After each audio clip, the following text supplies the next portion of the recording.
Konnichiwa and welcome to episode 1 of the Leadership Japan podcast. And I'm your host in Tokyo, Dr. Greg Story, president of Dale Carnegie Training Japan. And much more importantly, you are a student of leadership, highly motivated to be the best in your business field. Today, let's talk about flexible Japan. Stop dreaming. Often the issue is the structure of the service model. Employ the cheapest hourly labour, provide the barest minimums of training, have non-professional management, and count the money. In the case of Japan, they can also exploit high levels of basic politeness. Hot milk is a byproduct of coffee shops, but try getting a glass of hot milk if it isn't on the menu. When my wife was pregnant with our son, she avoided coffee and tea but wanted something warm to drink. She became pregnant while we were based in Sydney, Australia, during a temporary posting there, and there was no hot milk on the menu, but flexible Aussies, and so no worries. The same coffee shop would charge her a slightly different amount each time depending on the serving staff on that shift. They would just decide what they thought it should cost as it wasn't already specified.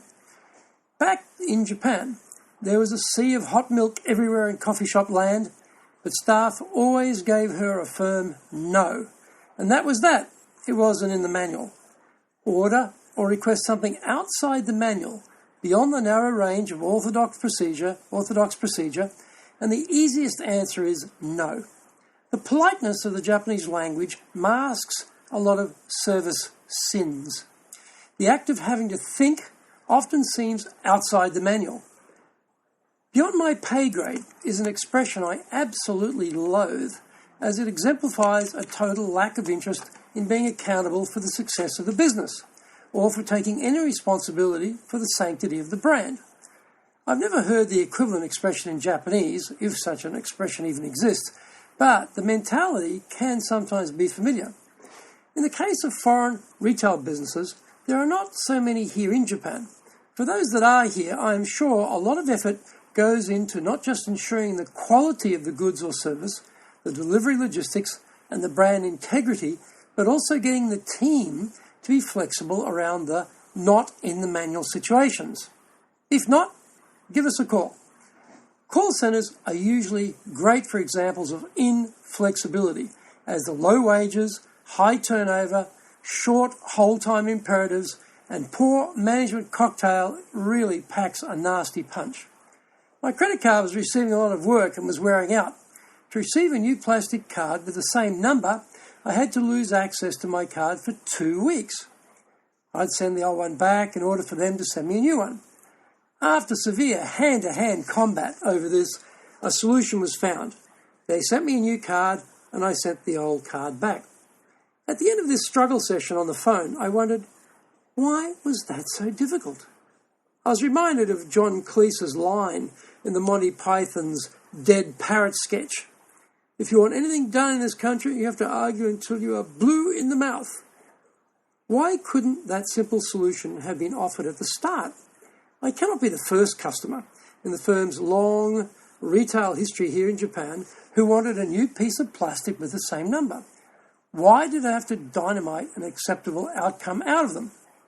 I recently recall being advised to go to a competitor by the person taking my call because of her total inflexibility to resolve my issue.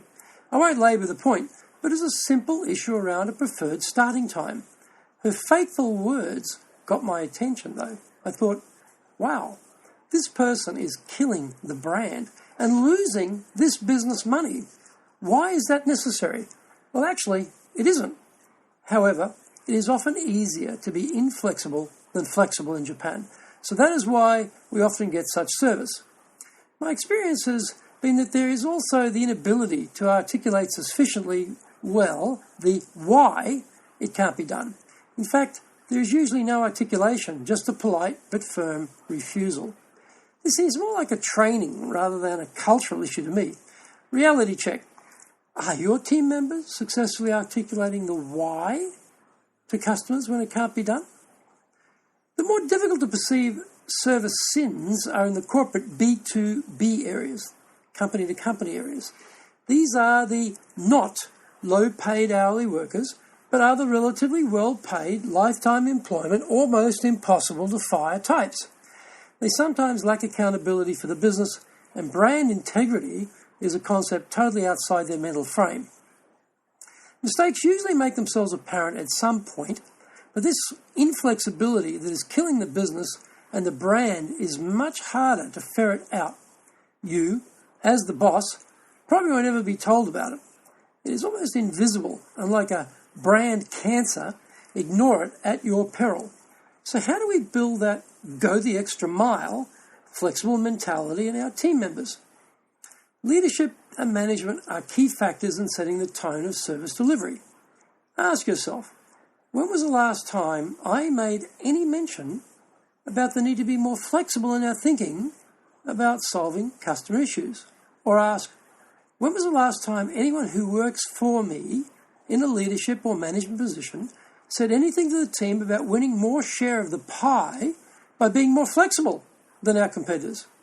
If the answer is never or close to it, then perhaps it is time to raise the issue and explain why this is important to your brand. Another tool often overlooked is values. Whenever you ask Japanese teams to compile a list of their personal values, a lot of wonderful words come up, all the usual suspects: integrity, trust, honesty, respect, but rarely do you come across flexibility. I do this a lot with clients' teams and have never seen it. What this says is that we need to consciously add this as a value, articulate why it is important, and provide stories and examples to prime the pump. It needs to be constantly articulated as a differentiator of the brand, a powerful means of delighting customers. Get the team focused on this and pray your competitors embrace inflexibility well into the future. Make a plan to go after their clients in the meantime. To finish on a positive note, I was recently pleasantly surprised by the flexible attitude of a Japanese staff member of a mid-sized Japanese hotel. Due to a sudden heavy snowfall in Tokyo in that winter, drivers couldn't negotiate the hill near my home. I was one of those drivers and had to leave my car overnight in the car park of this particular hotel located at the bottom of that very snowy hill. Picking up the car and the bill the next day, the car park vending machine had never seen such a spine-chilling sum and couldn't deal with it, thus help was needed. After explaining why the car was there, the male staff member in his mid-20s said something very significant. "Thank you for not obstructing the road outside our hotel during the snowstorm. I will take responsibility and waive the parking cost." Wow! I wasn't dreaming after all. Good luck with getting more flexibility in service teams in your organization. Thank you for joining the Leadership Japan podcast. If you'd like to access more great insights and information, then go to japan.dalecarnegie.com.